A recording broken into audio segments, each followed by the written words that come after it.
Uko bukeye n'uko bwije niko byagiye bingaragarira nk'ibintu bitazanyorohera. Ntabwo mbere burya iyo umuntu ari mu bihe bibi, mu butindi no kwihugiraho, hari ibintu atabona uko aha agaciro ku rugero rwabyo. Ariko uko imyaka yagiye yiyongera nkareba ingaruka byagize ku mukobwa wanjye, nkareba ukuntu amarira ahora azenga mu maso, nanjye numva ari igishinja gikomeye kuri njyewe.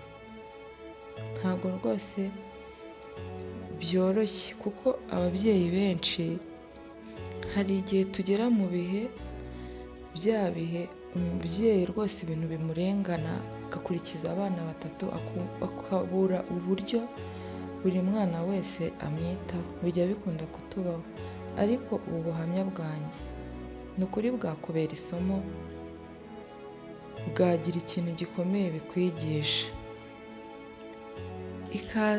Ikaze kuri buri wese, ikaze ku bakunzi bacu, ikaze ku bakunzi b'ikiganiro ubuhamya bwigisha. Uyu munsi tugiye kwigira ku buhamya bukomeye bw'ibitubaho mu buzima bwa buri munsi. Ubu buhamya bwaranangaje cyane kuko ayo makosa ababyeyi benshi bakunda kuyakora. Ikaze rero, kurikira ubu buhamya ubwumve kugira ngo ubwigireho, kandi muri komenti mwibuke kwandika muhumuriza, mugira inama uyu mubyeyi Marita. Ibyamubayeho mu buzima ntago yabyikururiye cyangwa ngo abe yarabigizemo uruhare, ahubwo ni ukutamenya. Rero ni icyigisho kuri benshi kugira ngo ari utaragera aho ngaho cyangwa n'uwahageze amenye uburyo yakwitwara. Ikaze rero, nk'ibisanzwe ugiye kubwumva mu ijwi rya Byukusenge Honorine. Kurikira kugira ngo ukuremo amasomo atandukanye. Mu by'ukuri ntabwo mfite uwo mbishinja, ntabwo nabona uwo mbishinja kuko iyo umuntu amaze gukura, iyo ukiri mutoya uba wumva wenda ubishinja ababa bagenda baguhemukira mu buzima. Ariko uyu munsi wa none kuko naje kubona ko burya usibye Imana nta muntu wakwitaho ngo akumve neza uko bikwiye, naje kubura uwo mbishinja, ndabyemera biba ikosa ryanjye, nemera urudodo rw'umutima.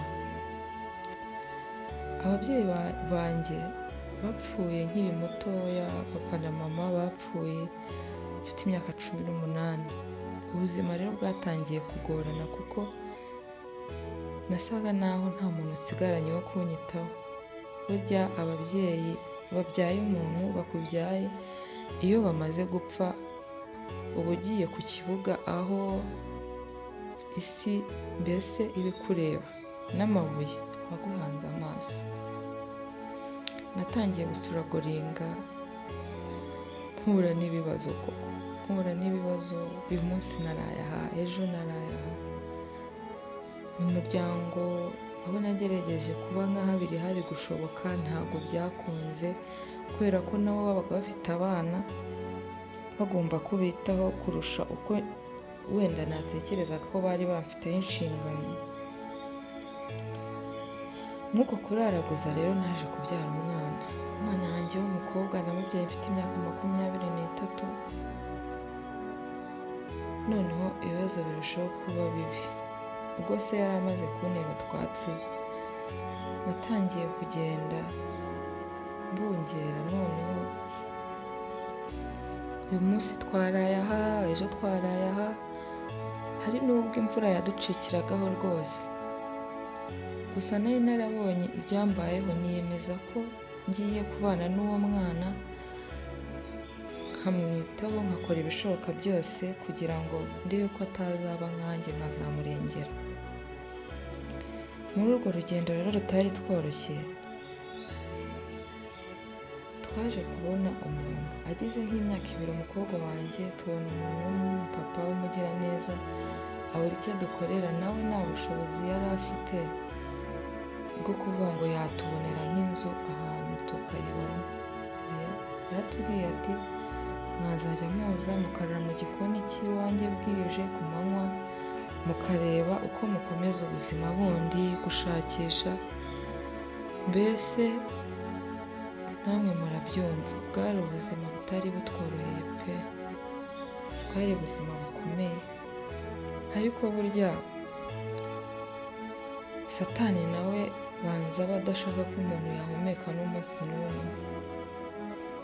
Umudamu we ntabwo yabyishimiye, yabonaga dusa n'abamubangamira, ubwo byari byo pe, mu gikoni utu tw'ibisambi ibyo twararagaho, ugasanga nabyo ni ikibazo, kandi yazindukaga hari ibyo ategura byo mu rugo, nawe biramugora.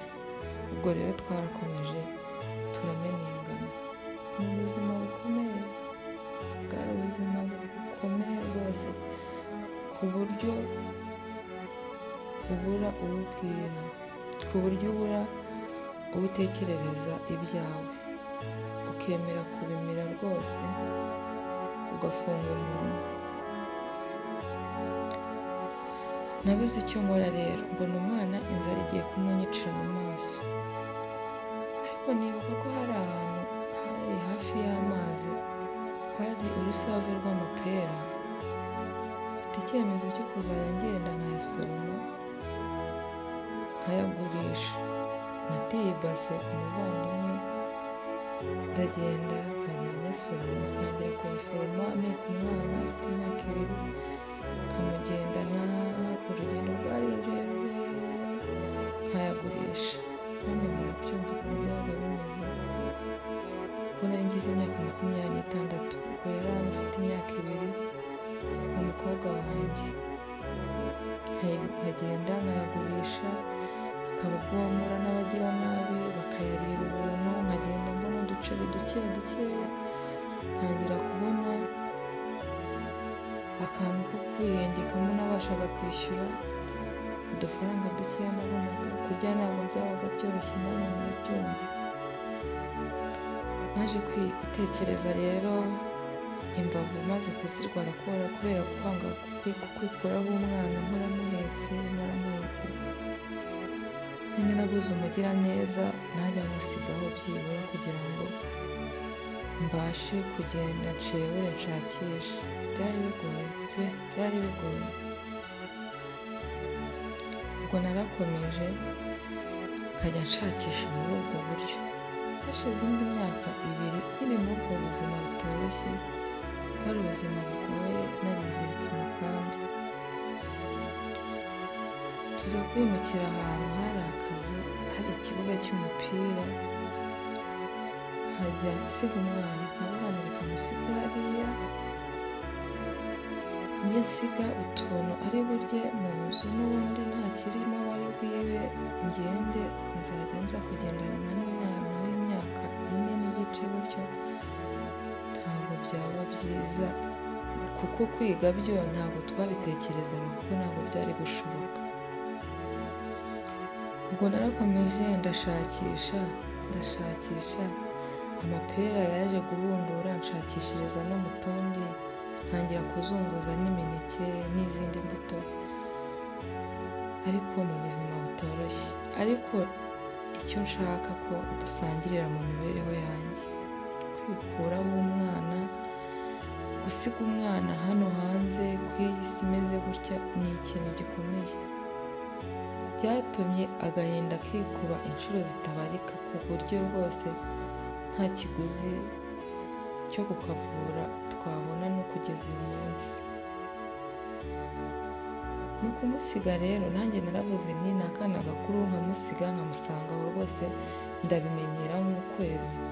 Gusa nahoraga murihangayikiye, nkamureba nkavuga ni se uyu mwana yazaba nkanjye, ariko kubwo kubura uko agira no kubura uko ngira nanjye, nkafunga amaso nkamusiga. Aho hari umumama mwiza rwose wari utuye hafi aho, akamureka akagumana n'abana be, bagira icyo barya akaba yamufungurira nawe bagasangira. Ubuzima burakomeza, hashira amezi 6 agira imyaka 5. Ku myaka 5 rero nyuma nibwo naje kumenya ko hari umusore w'umuturanyi wari uri aho hafi watangiye kumugenderera, atangira kumwigisha imico mibi, murabyumva, amuviyora. Umwana wanjye atangira kunyura mu bintu bikomeye mama we atabizi, sinabimenya. Ni ukuri ikintu cyitwa kuba niba ubaho mu buzima cyangwa ukabona ubyaye umwana, burya igihe uzabona ugeze mu bihe bikomeye nibwo Satani nawe aba abonyeho kumuhagurukira. Nubona avuye mu rugo agiye kuba hanze y'urugo, uzatangire kumva umutima wawe bigukomereye. Naje kubimenya nyuma afite imyaka 12, muri icyo gihe cyo ntabwo nabimenye, nta nubwo nari gupfa kubimenya.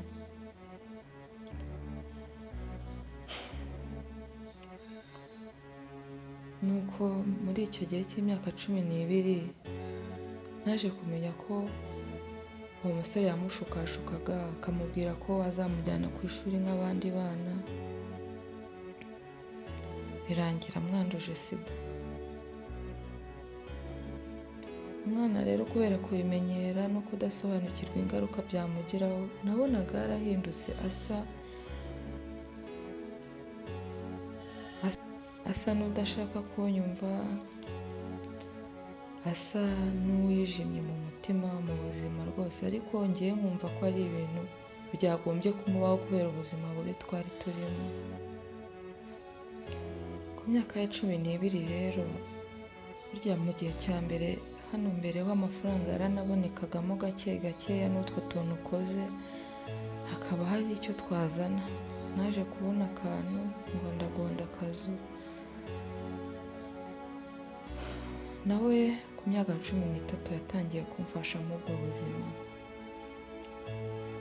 Maze kubimenya ntabwo we yabimenye, we ntabwo nabashije kubimubwira, ariko agize imyaka 18,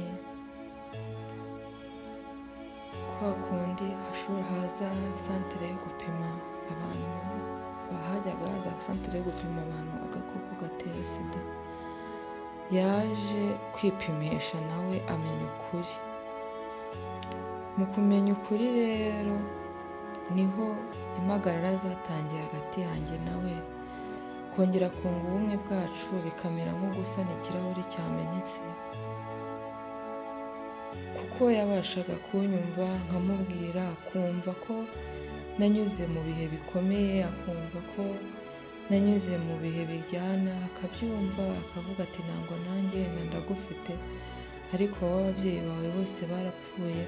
Ariko nanone yatekereza ingaruka ibyo byamugezeho n'uko ejo he hazamera, nanone akumva ko kubyakira ari ibintu biremereye, kandi kuko nibyo nanjye ndamwumva. Bihora ari ikiniga mu buzima.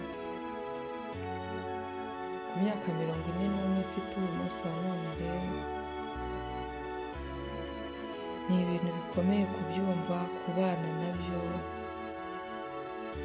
ni ibintu biba bikeneye ihumure ry'uyu muryango mugari tuba turimo w'abana b'Imana, aho umuntu aba ashobora kwandika akakubwira ati komera mubyeyi, humura, nanjye hari ibyambayeho bimeze gutyo.